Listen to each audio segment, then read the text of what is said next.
کباب زیشقت شیرین زبانی من گشتم کباب زیشقت یاری جانی من.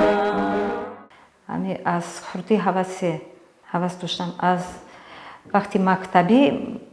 و اشتراک میکردم چرابینی دولتی دا اشتراک میکردم وقتی که اون سالی جنگ دا تنها ما وای میکردم یگان کارخانه کار نمیکرد وقتی کوچه دا میگشتی ای بغرض پرنده ها یگان آدم نمیگشت تماما برآمده نمیشید ای خانه برآمده نمیشید حتی فکر میکردی که دیگه روزو نمیوه خیلی روزای چی نمیشود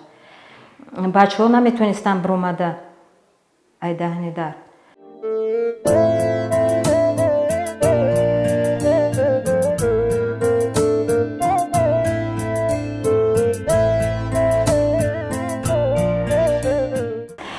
همش برای فیلم صنعت نمیخواست که ما باید شدم مقصد که کار کنم در فرهنگ صنعت ده اما ما میخواستم کار کردم و معلم بود و ما صنعتکار مشکل بود خیلی مشکلی ده همه طاقت کردن در کاره همش میگذره عذاب کشیدم هیچ کسی یاردم نکرده من خودم همش با وای خودم حتی وای ده زدم بالنیسه ده زدم وقتی که بستان ده وای کردم ایرش کشم خیلی وای کرد که ما بالنیسه ریانیماسیه ده غلطیدم لط کوب کردن همون خیلی ای بالنیسه راست گرفته من از چی بردن یعنی فقط آوازم رفتگی خود من نشان ندادن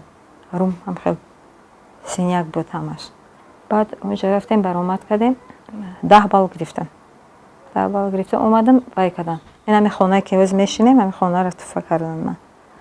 وای نمیشه از سی وای مو بای رویمون توی درآمد منو آوازر نه وای نمیکنم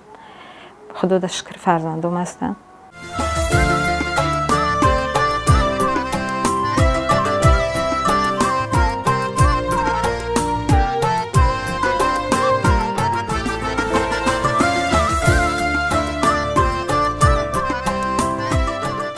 وقتی که ما جدا شدیم فرزندم به حد خورد بودن از همه فرزند کلانم صنف یک بود از همه خوردیم 6 ماه بود دستم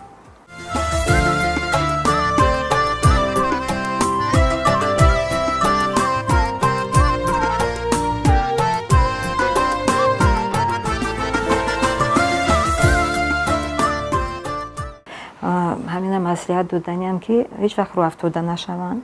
مهنت حلال خطی فرزندو را به وای رسانه و فقط زحمت در کاری که همه چی را به دست بیاره